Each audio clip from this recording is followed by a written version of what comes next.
Good morning, students. This video is on the paper literary forms, and in this video we shall discuss the topic modern age, modernism.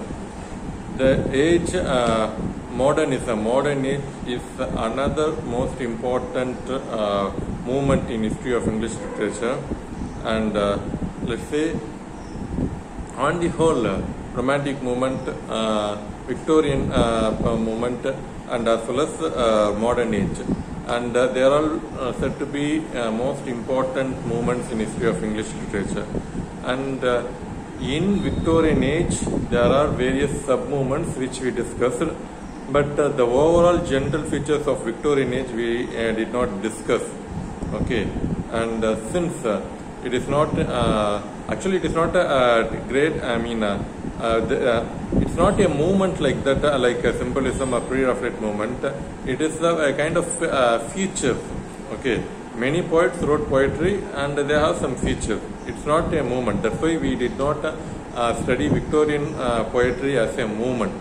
Okay, but the Victorian age is the most important age in history of English literature.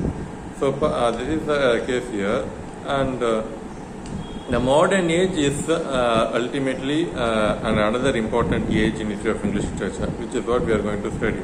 Okay, modern age என்பது ஒரு முக்கியமான age history of English literature.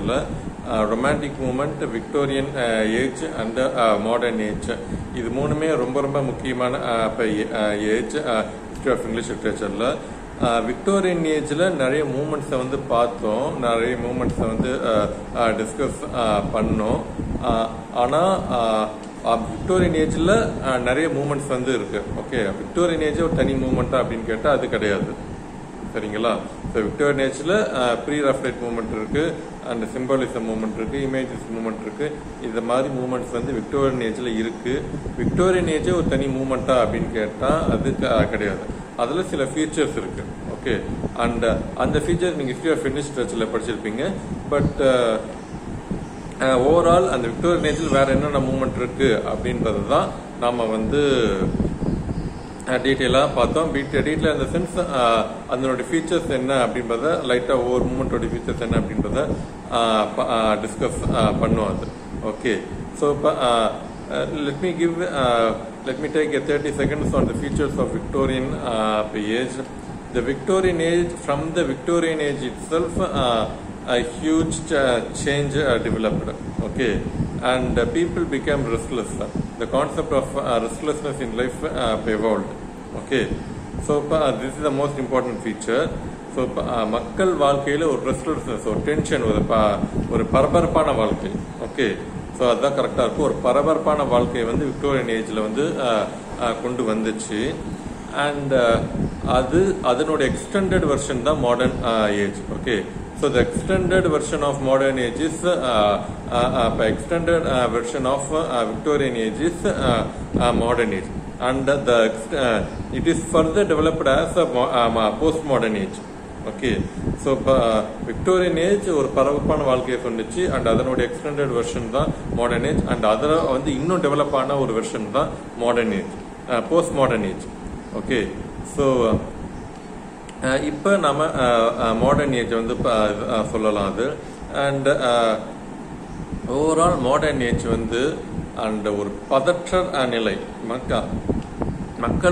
மக்கள் வாழ்க்கையில் இருக்கக்கூடிய ஒரு பதற்ற நிலை, and இதுதான் அண்ட் அவங்களுடைய இது இப்போ மாடர்ன் ஏஜில் லிட்ரேச்சர், மாடர்ன் லிட்ரேச்சரில் வந்து ரிஃப்ளெக்ட் ஆயிருக்கு. Okay, so modern age reflects the tension in human life.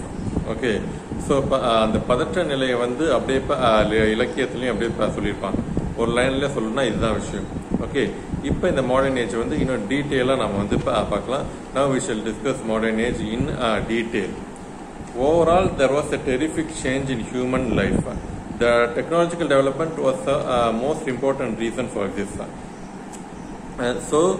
In modern age, there was a terrific, a drastic, a huge change in human life, not only Indian life or African people's life or American people's life. On the whole, the total human life has been changed. Okay, so இப்போ modern age பார்த்தீங்கன்னா மனுஷ வாழ்க்கையே கம்ப்ளீட்டாக ஒரு drastic change வந்து ஏற்பட்டுச்சு. Okay, completely drastic change வந்து ஏற்பட்டுச்சு. And the most important reason for the drastic change is the technological development. Okay, so இந்த அளவு ஒரு மிகப்பெரிய மாற்றம் ஏற்பட்டதுக்கு ஒரு முக்கியமான reason technological development. So Victorian ஏஜ்லே அந்த 80s பிகினிங் ஆஃப் 1850ஸ்லே டெலிஃபோன், டெலிகிராம் அண்ட் ரயில்வேஸ் அந்த மாதிரி ஸ்ட்ரீம் இன்ஜின் இந்த மாதிரி இன்வென்ஷன்ஸ்லாம் பண்ணியிருப்பாங்க. But modern age in the beginning of 20th century many inventions were made and technology became part of human life. Okay, so அந்த மாதிரி ஒரு மிகப்பெரிய மாற்றம் ஏற்பட்டதுக்கு ஒரு முக்கியமான ரீசன் வந்து இந்த technological development. And there was a political problem like unemployment, poverty, and the government claimed that England was the superpower in the world. But the reality is completely different. People were frustrated because of this. See, I already told you that England became the superpower in the world. Okay, and the government is claiming that we are the superpower in the world.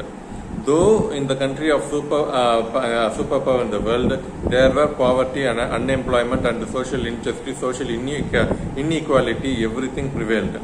Okay, and but the government is saying that we are the superpower in the world, we are the greatest nation in the world.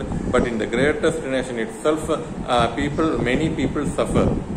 Okay, and England and England அரசாங்கம் வந்து சொல்லுது நாங்க தான் super இந்த world அப்படின்னு சொல்றாங்க.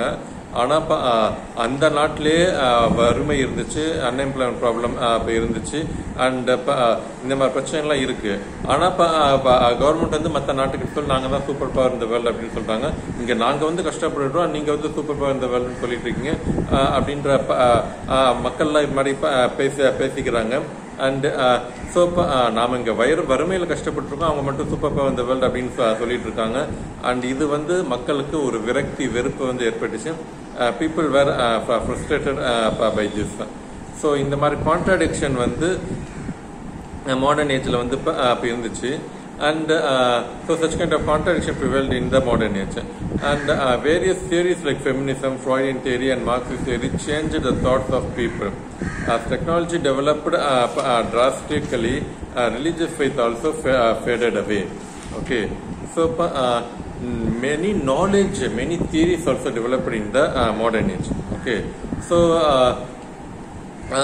many theories are developed in the modern age, and a few I have given here: Freudian theory, Marxist theory, and feminist theory. So Freudian and Marxist and feminism இந்த மாதிரி theories எல்லாம் வளர மக்களுடைய சிந்தனைகள் மாறிடுச்சு. People's thoughts completely changed. Okay, so that is one factor. And another factor, technology development drastically changed people's life, and slow because of these various theories and technological development, people's religious faith also completely faded away. மக்களுடைய religious ஃபெய்த்தும் அப்படியே கொஞ்சம் கொஞ்சமா அப்படியே கம்ப்ளீட்டா குறைய ஆரம்பிக்குது. Okay, இன்னைக்கு ஒவ்வொருத்தரும் அப்படியே ரிலீஜனுக்கு கொடுக்குற அந்த இம்பார்ட்டன்ஸ் வந்து அந்த காலத்துல ஒவ்வொருத்தவங்களும் ரிலீஜியஸ் ஃபெய்த்துக்கு வந்து கொடுக்குற இம்பார்ட்டன்ஸ் வந்து மாடர்ன் ஏஜ்ல வந்து கொஞ்சம் கொஞ்சமா குறைய ஆரம்பிக்குது. இன்னைக்கு பாத்தீங்கன்னா ரிலீஜன் வந்து ஓகே எல்லாரும் இது பண்றாங்க, நம்மளும் இது பண்ணுவோம், சண்டே ஆனா ஜஸ்ட் லைக் தட் அப்படியே போய் சர்ச்சுக்கு போயிட்டு வருவோம், வெள்ளிக்கிழமை கோயிலுக்கு போயிட்டு வருவோம் அப்படின்னு ஒரு மெக்கானிக்கலா தான் இது பண்றாங்க. சார் உண்மையான ஒரு பயபக்தியோட அவங்க வந்து மக்கள் வந்து இப்ப இந்த காலகட்டத்தில் ஒரு உண்மையான பயபக்தியோட கோயிலுக்கு வந்து போறதில்ல, கோயிலுக்கு சர்ச்சுக்கு மசூதிக்கு யாரும் போறதில்லை. It is because of technological development and various theories. Okay, மெயின்ல டெக்னாலஜிக்கல் டெவலப்மெண்ட் தான் அது. அண்ட் சேட்டலைட் போறோம், அண்ட் 3 நிலாவுக்கு வந்து போறோம், அண்ட் மார்ஸ்லாம் அப்படியே என்ன இருக்கு அப்படின்னு கண்டுபிடிக்கிறோம். அண்ட் இதெல்லாம் பார்த்துட்ட பிறகு இதுதான் யூனிவர்ஸ் அப்படின்ற மாதிரி மக்களுக்கு வந்து தோண ஆரம்பிக்குது. அண்ட் இன்னைக்கு பாத்தீங்கன்னா யாரும் மக்கள் மனசுல யாரும் அந்த ரிலீஜியஸ் சின்சியாரிட்டி, அந்த ரிலீஜியஸ் ஃபெய்த் வந்து அந்த அளவுக்கு இல்லை. அது எப்போ எந்த காலகட்டத்திலேருந்து ஆரம்பிச்சதுன்னு பார்த்தீங்கன்னா விக்டோரியன் ஏஜில் அது ஆரம்பிச்சது. அது வந்து இன்னும் டெவலப் ஆனது இப்போ மாடர்ன் ஏஜில், கம்ப்ளீட்டாக டெவலப் ஆனது போஸ்ட் மாடர்ன் ஏஜில்.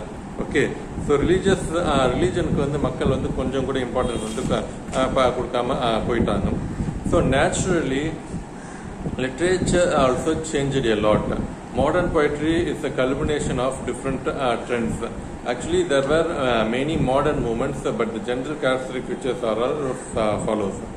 So, as people's life completely changed, மக்களுடைய வாழ்க்கை வந்து கம்ப்ளீட்டாக மாறினதுனால அது லிட்ரேச்சர், இங்கிலீஷ் லிட்ரேச்சரும் சேஞ்ச் ஆச்சு. As people's life completely changed, English literature also, the style of English literature also changed. Modern poetry is culmination of different trends. So, let's say, even Victorian age also there are several movements, but in modern poetry, especially in modern poetry, many movements evolved. Okay, so என்னன்னா Victorian ஏஜ்லேயே நிறைய மூமெண்ட்ஸ்லாம் இப்போ இதுவாச்சு. இப்போ romantic மூமெண்ட்னா அது ஒரு moment, அதோட characteristic ஃபீச்சர்ஸை கரெக்டாக சொல்லிடலாம் அது. அண்ட் நியோ கிளாசிக்கல் மூமெண்ட்டை வந்து கரெக்டாக ப்ரிசைஸாக சொல்லிடலாம். பட் விக்டோரியன் ஏஜ் கேரக்டரிஸ்டிக் ஃபீச்சர்ஸை ப்ரிசைஸாக சொல்ல முடியாது. அதே மாதிரி இப்போ மாடர்ன் ஏஜையும் ப்ரிசைஸாக கரெக்டாக சொல்ல முடியாது. ஏன் அப்படின்னா மெனி மூமெண்ட்ஸ், மெனி ட்ரெண்ட்ஸ் வந்து இந்த இதில் வந்து இப்போ இருக்குது. ஓகே, இந்த மாடர்ன் ஏஜில் வந்து இப்போ இருக்கு. அண்ட் இப்போ ஸோ இப்போ ஒரு சில ஃபீச்சர்ஸ் மட்டும் நம்ம வந்து இப்போ பார்க்கலாம். So some of the features of modern poetry or modern literature are as follows. And the first point is modernism in poetry is a pluralistic complexity. Okay, ஒரே சின்ன பாயிண்ட் தான், it is a small point, but most important point, modernism is a pluralistic complexity. Okay, so pluralismனா நிறைய ஒரே விஷயத்த they contradict themselves, ஒரே விஷயத்த மாற்றி இதுதான் கரெக்ட்னு சொல்லுவாங்க, இல்லை இது தப்புன்னு சொல்லுவாங்க, மாறியும் சொல்லுவாங்க. கடவுள் இருக்குன்னு சொல்லுவாங்க, கடவுள் இல்லைன்னு சொல்லுவாங்க. அண்ட் ஃபெமினிசம் வேணும்னு சொல்லுவாங்க, ஃபெமினிசம் வேணாம்னு சொல்லுவாங்க. இந்த மாதிரியான கான்ட்ராடிக்ஷன்ஸ் வந்து ஃபுல்லாக அடிக்கடி சொல்லிட்டு இருப்பாங்க. அண்ட் அது ஒரு காம்ப்ளெக்ஸாக இருக்கும். அதுதான் pluralismனா plural movements. Because of the plural movements, there is a complexity. Okay, so especially in poetry, there is a pluralism and complexity. And the first point that we are going to say is the break with tradition. So, modernism has a whole cultural movement. Therefore, it broke away from tradition. The break with tradition was deliberate. Ezra Pound and Lewis deliberately made this movement. Okay, so modernism as a whole cultural movement. So people's culture completely changed. Okay, modernismனா மக்களோட இதுவே கம்ப்ளீட்டா மாற ஆரம்பிச்சது.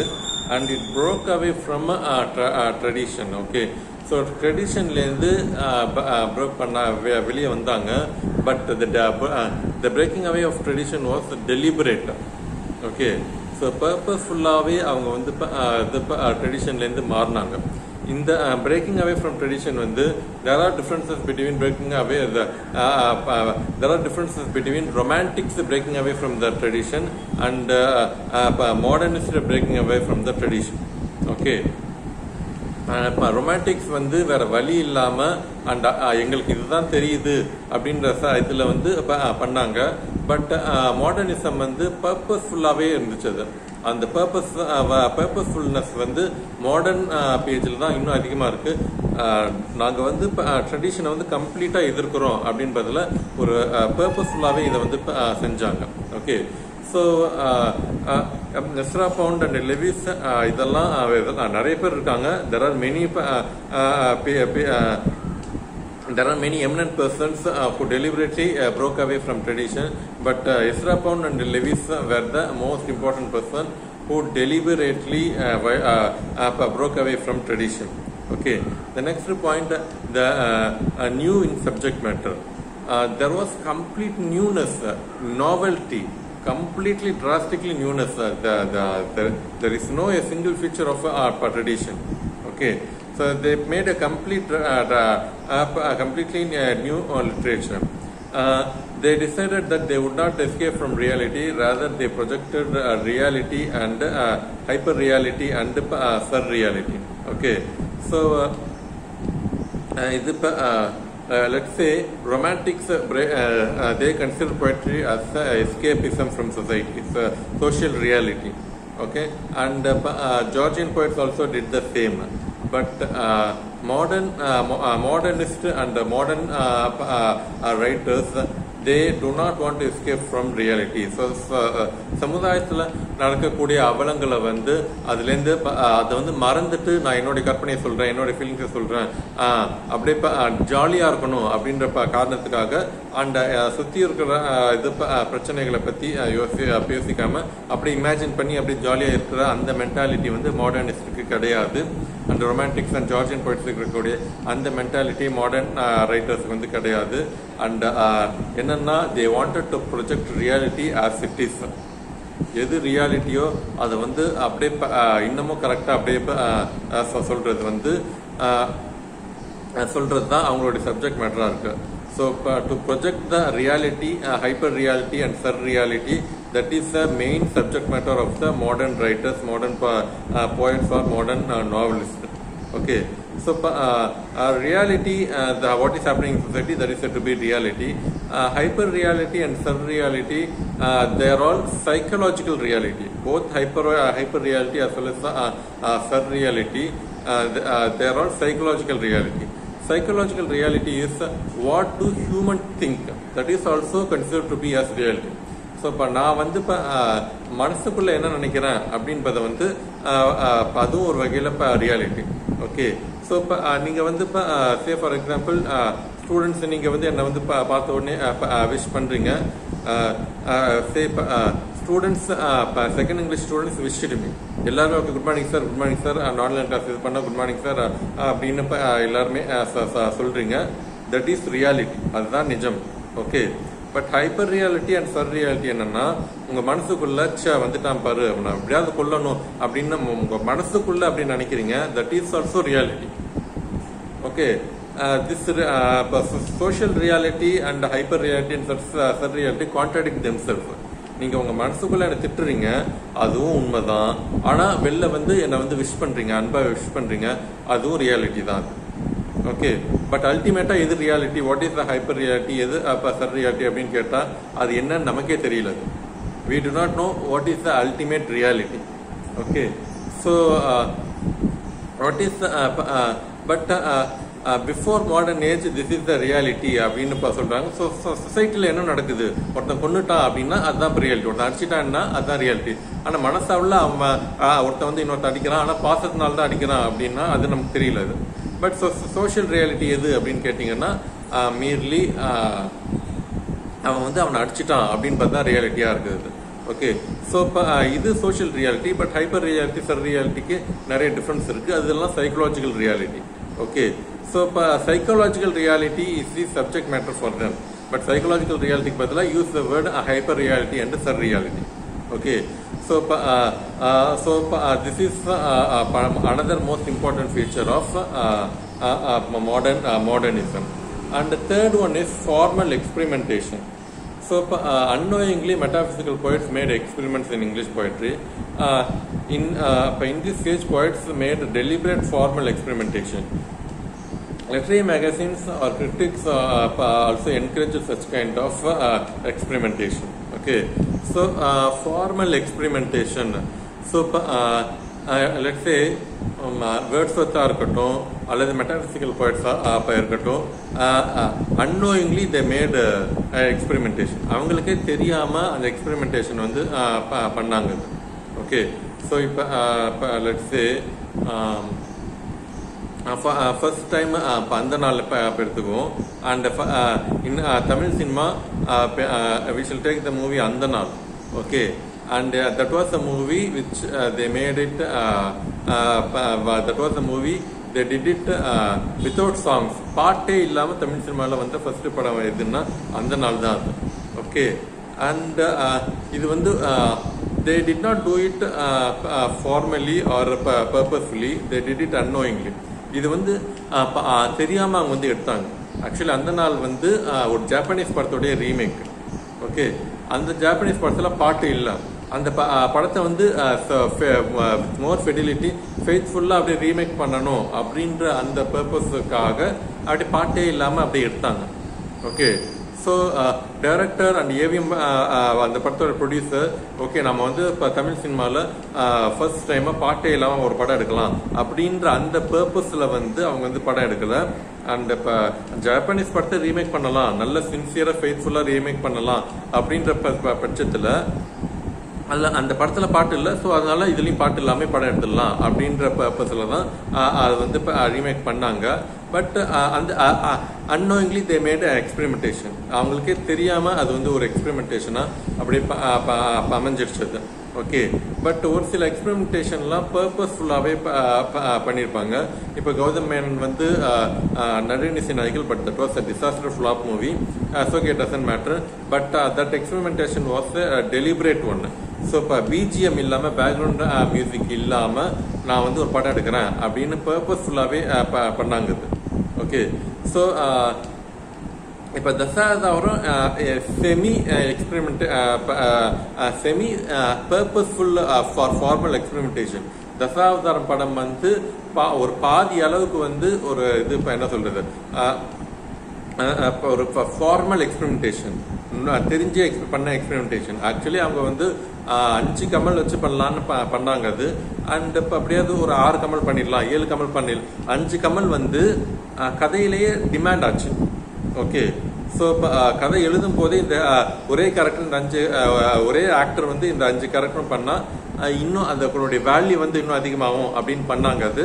And இப்போ சரி 5 இருக்குன்னா இதையும் இந்த கேரக்டரும் பண்ணிக்கலாம், இந்த கேரக்டரும் பண்ணிக்கலாம், அப்படி இப்படின்னு அப்படியே இப்போ ஸ்க்ரீன் பிளேல இன்னும் நிறைய சேஞ்சஸ் பண்ணி கொண்டு வந்து 10 கேரக்டரும் அப்படியே இப்போ இது பண்ணாங்க இது. ஓகே, ஸோ இப்போ இந்த பிகினிங் அவங்க வந்து ஃபார்மலாக ஓகே 10 கேரக்டர் இப்போ உள்ள ஒரு கதையாக அப்படியே இப்போ எழுதலாம் அப்படின்னு இப்போ கதை எழுதும் போது இப்படி பிளான் பண்ணல. அது பண்ணாங்க, 5 கேரக்டர் இருந்தால் நல்லா இருக்குன்னு பண்ணாங்க. அப்படியே கொஞ்சம் கொஞ்சமாக அப்படியே இப்போ பர்பஸ்ஃபுல்லாகவே ஓகே 10 கேரக்டர் பண்ணலாம் அப்படின்னு சொல்லிட்டு பண்ணாங்க இது. ஓகே, ஸோ லைக் வைஸ் அந்த மாதிரி formal experimentation. Okay, metaphysical poets and unknowingly they made experiments unknowingly they made experiments in English poetry. அவங்களுக்கே தெரியாம experimentation வந்து metaphysical poets வந்து பண்ணாங்க. பட் modern poets ஃபார்மலா டெலிபரேட்டா பர்பஸ்ஃபுல்லாவே அவங்க வந்து பண்ணாங்க. Okay, say for example it's not a British poetry but in American poetry deliberately one poet committed spelling mistake. Okay, rish and forces. Okay, rish and forces. There is no word called rish, R-I-S-H. There is no word called forces, F-O-S-E-S in English language. Okay, so rish na enna appadina dictionary pathina irukadu, force na enna appadina paatha dictionary vandu irukadu. But how we have to interpret is take both the words. Rish ரிஷ்ல இருக்கக்கூடிய ஆரை வந்து அப்படியே போய் எடுத்துருங்க. அடுத்த அப்ப இருக்கக்கூடிய forces, எஃப்ல இருக்க ஃபோர்சஸ்ல இருக்கக்கூடிய எஃப் வந்து அப்படியே எடுத்துக்கோங்க. எஃப் வந்து அப்படியே முன்னாடி போட்டுக்கோங்க அண்ட் ஆரை வந்து பின்னாடி போட்டுக்கோங்க. ஃபிஷ் அண்ட் ரோசஸ் அப்படின்ற வார்த்தை வந்து கிடைக்கும். Okay, fish and roses. And modern லைஃபே அப்படிதான் இருக்குது, மீனிங்லெஸ் லைஃபா இருக்கு. எதுக்காக வேலை செய்யறாங்க, எதுக்காக இது கஷ்டப்படுறாங்க, எதுவுமே தெரியாத ஒரு மீனிங்லெஸ்ஸா இருக்கு. அதனால்தான் மாடர்ன் பீப்புள் வந்து பூக்களையும் மீனையும், செத்த மீன் வந்து நாரும் அது. ஓகே, மீன் மார்க்கெட் போனா பயங்கரமா நாரும் அது. அண்ட் அங்க வந்து ஒரு ரோஸ் எடுத்துட்டு போறது வந்து கம்ப்ளீட்லி மீனிங்லெஸ். அதே மாதிரி ஃபிஷ்ஷை வந்து ஒரு ரோஸ் கார்டனுக்கு வந்து இப்போ எடுத்துட்டு போறது கம்ப்ளீட்லி மீனிங்லெஸ். ஆனால் இந்த மாடர்ன் பீப்புள், இந்த அறிவுகட்ட மாடர்ன் பீப்புள் வந்து இப்படிதான் பண்ணிட்டு இருக்காங்க அப்படின்ற மெசேஜை சொல்றதுக்காக இந்த மாதிரி சொல்லிடுறாங்க. ஸோ ரிஷ் அண்ட் ரோஸ் அப்படின்றது that is a kind of experimentation. Spelling mistake itself is a kind of experimentation. நான் ஏன் ஸ்பெல்லிங் மிஸ்டேக் பண்றேன்னா there is a purpose and meaning in it. Okay, so they are all an example of experimentation. So இந்த மாதிரி experimentation வந்து modern ஏஜ்ல டெலிபரேட்டாவே பர்பஸ்ஃபுல்லாவே பண்ணாங்க. And critics and literary magazine வந்து இதை வந்து என்கரேஜும் பண்ணாங்க. Okay, so this is second third point. And fourth most important point is discontinuous composition. Okay, so discontinuous composition. Mrs. Dalloway is an example of stream of consciousness novel that is discontinuous composition. So ஒரு லைனுக்கும் இன்னொரு லைனுக்கும் கொஞ்சம் கூட சம்மந்தமே இருக்காது, and ஒரு சீனுக்கும் இன்னொரு சீனுக்கும் கொஞ்சம் கூட சம்மந்தமே இருக்காது. இந்த கேரக்டர் எது வருதுக்கு அப்படின்னு சம்மந்தமே இருக்காது. பட் என்னன்னா மக்களுடைய வாழ்க்கை முறை அப்படிதான் இருக்கு. Okay, C another most important characteristic feature of modern age, generally modern age, நவீன வாழ்க்கை முறை என்ன எப்படின்னா unknowingly people follow go after money like anything. Okay, their ultimate purpose is money அப்படின்ற மாதிரி இருக்காது. But what is the thing is that if we have more money we can enjoy life. That is a theory. Okay, என்ன இதுன்னா நம்ம கிட்ட நிறைய பணம் இருந்துச்சுன்னா நம்ம வந்து லைஃப் வந்து என்ஜாய் பண்ணலாம். பட் பணம் சம்பாதிக்கிற ஸோ லைஃப்பை என்ஜாய் பண்ணணும், லைஃப்பை என்ஜாய் பண்ணால் பணம் சம்பாதிக்கணும், பணம் சம்பாதிக்கிறதுக்காக கொஞ்சம் கஷ்டப்படலாம். ஓகே, ஸோ இதுதான் விஷயம். அது ஸோ கொஞ்ச நாள் கஷ்டப்பட்டு பணம் சம்பாதிச்சா மறுபடியும் லைஃப்பை வந்து என்ஜாய் பண்ணலாம். இதுதான் ஃபிலாசபியாக மக்கள் வந்து இருக்காங்க. பட் இப்போ என்ன பிரச்சனைனா மாடர்ன் லைஃப்ல பணம் சம்பாதிக்கணும் அப்படின்னு சொல்லி பணம் சம்பாதிக்கிறதுக்காகவே மனுஷங்க வந்து நிம்மதியை வந்து இழந்துடுறாங்க. ஓகே, பணம் சம்பாதிக்கணும் அப்படின்னு சொல்லி அப்படியே மக்கள் வந்து நிம்மதியை வந்து இழந்துடுறாங்க. ஸோ இப்போ பணம் சம்பாதிக்கிறது மட்டும் முக்கியம் லைஃப்ல வந்து முக்கியம் இல்லை, சம்பாதிச்ச பணத்தை வந்து அனுபவிக்கிறதும் இப்போ ரொம்ப ரொம்ப அதை விட முக்கியம். பணம் சம்பாதிக்கிறத விட சம்பாதிச்ச காசை வந்து எவ்வளோ $100 சம்பாதிக்க அதை வந்து லைஃப் வந்து அனுபவிக்க கற்றுக்கணும். ஓகே, பட் இது வந்து மாடர்ன் பீப்புளுக்கு வந்து தெரியவே இல்லை. பணம் சம்பாதிக்கணும். பட் அதுக்காகவே மக்கள் வந்து நிம்மதியை சந்தோஷத்தை எல்லாம் அப்போ இழந்துட்டு நிற்கிறாங்க. ஸோ இது வந்து கான்ட்ரடிக்ஷன் இன் லைஃப். மக்கள் எதுக்காக பணம் சம்பாதிக்கிறாங்க அப்படின்னு தெரியாமே சம்பாதிச்சிட்டு இருக்காங்க. ஓகே, ஆனா இந்த லைஃப் வந்து அப்படிதான் போயிட்டு இருக்கு, இந்த வாழ்க்கை முறை அப்படிதான் போயிட்டு இருக்காது.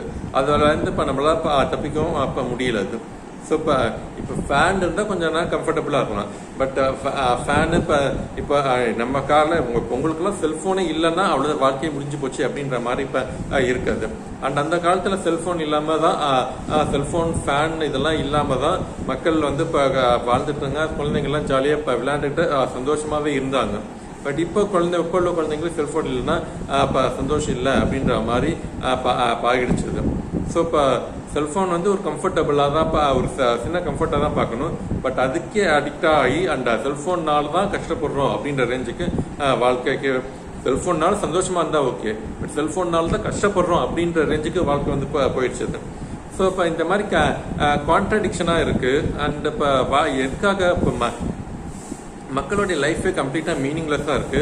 ஸோ மக்களுடைய லைஃபே இந்த மாதிரி மீனிங்லெஸ்ஸாக இருக்குது அப்படின்னா, அண்ட் இப்போ லிட்ரேச்சர்லையும் அப்படியே மீனிங்லெஸ்ஸாக ஒன்றுமே புரியலை, மீனிங்லெஸ்ஸாக இருக்கு அப்படின்றது தான் காட்டுது.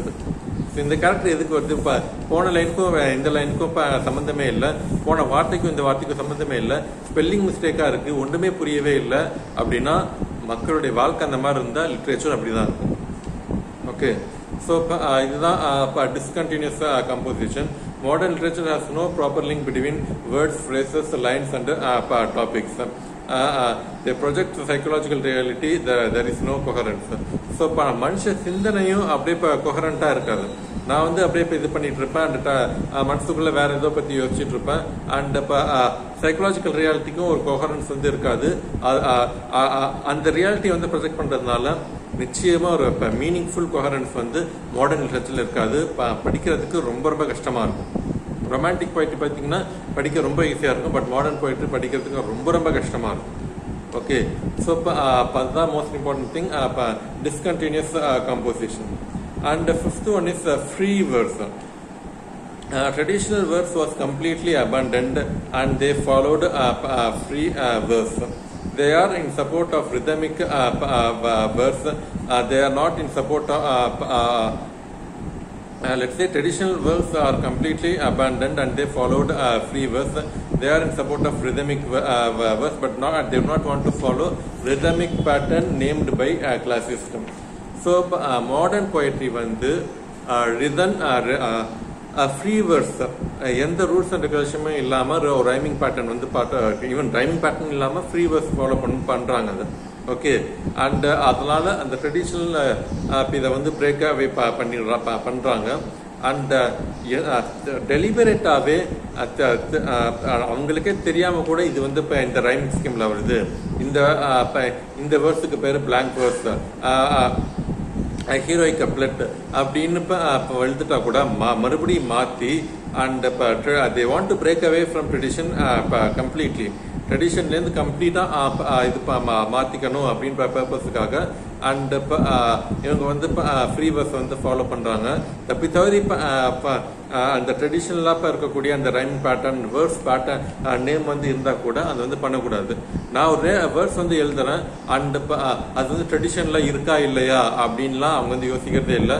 ஜஸ்ட் லைக் தட் அப்படி நேம் இருந்துச்சா கூட நான் வந்து மாற்றிக்கிறேன் அப்படின்ற அந்த அளவுக்கு வரைக்கும் அவங்க வந்து ட்ரெடிஷன் வந்து வயலேட் பண்ணாங்க. ஸோ கிளாசிஸ்ட் நேம் பண்ண அந்த வேர்சஸை வந்து கம்ப்ளீட்டாக பிரேக் பண்ணாங்க. They deliberately broke away the classist, the words named by the class system. Okay, and next one, final one, the renewal or revival of tradition. Again, this is a contradiction. என்னதான் ட்ரெடிஷனை பற்றி they broke away from tradition. T.S. Eliot and ஒரு சில poets, there are a few, not few, most of the modernists also, they wanted to revive renewal tradition follow பண்ணனும் எப்ப இது பண்றாங்க. Here the modernists contradict themselves, they contradict themselves, அவங்களே முரண்பட்டுக்கிறாங்க, அவங்களே மாற்றி மாற்றி பேசிக்கிறாங்க. ட்ரெடிஷனை ஃபாலோ பண்ண மாட்டோம்னு சொல்கிறாங்க, ஃபாலோ பண்ணணும்னு முரண்பாடாக சொல்கிறாங்க. கன்ஃபியூஸ்டாக தான் இருக்குது. அது என்னன்னா அவங்க என்ன சொல்ல வராங்கன்னா, they rebelled against tradition but same time they are not completely blind with the values of tradition. ட்ரெடிஷனில் இருக்கக்கூடிய நல்ல விஷயங்கள வந்து மறந்துடுறது தப்பு. ட்ரெடிஷனை இது விட்டு விலகணும், அதில் எந்த டவுட்டும் இல்லை. மாடர்ன் பீப்புள் அப்படி தான் செய்யணும். பட் ட்ரெடிஷனில் இருக்கக்கூடிய value, we should not shed away the value of tradition. ட்ரெடிஷனில் இருக்கக்கூடிய வேல்யூஸையும் நாம் வந்து மறந்துடக்கூடாது. அவங்க we have to take the values of tradition. So good we have to take good things from tradition. நல்ல விஷயங்கள் எல்லாம் ட்ரெடிஷன்லேருந்து எடுத்துக்கணும், கெட்ட விஷயங்கள வந்து இது பண்ணிக்கணும். அதுதான் அவங்களுடைய person. They understood the value of tradition but they did not want to follow tradition mechanically. So மெக்கானிக்கலா அவங்க வந்து ட்ரெடிஷனை வந்து ஃபாலோ பண்ணணும்னு விரும்பலாது. அதனுடைய மெயின் வேல்யூ வந்து எடுத்துக்கிட்டு அண்ட் தென் மற்ற விஷயங்கள்லாம் இது பண்ணணும். So T.S. Eliot says tradition should be modified. Tradition வந்து மாடிஃபை பண்ணணும், but we should not completely break away from tradition. So இதுதான் T.S. Eliot வந்து சொல்றாரு. And another thing I want to say is T.S. Eliot's Wasteland and James Joyce Ulysses are the greatest literature produced in modern literature. Modern literature la greatest literature idu appadina T.S. Eliot's Wasteland and James Joyce Ulysses. Okay, so that's all about modern age. Modern age is very very important age in history of English literature. That's why I spent a lot of time upon the video, but we should complete the most important greatest age by today itself. ஒரே நாள்ல முடிச்சிடலாம் அப்படின்ற results பண்றேன். But kindly watch the complete video. Okay, thank you.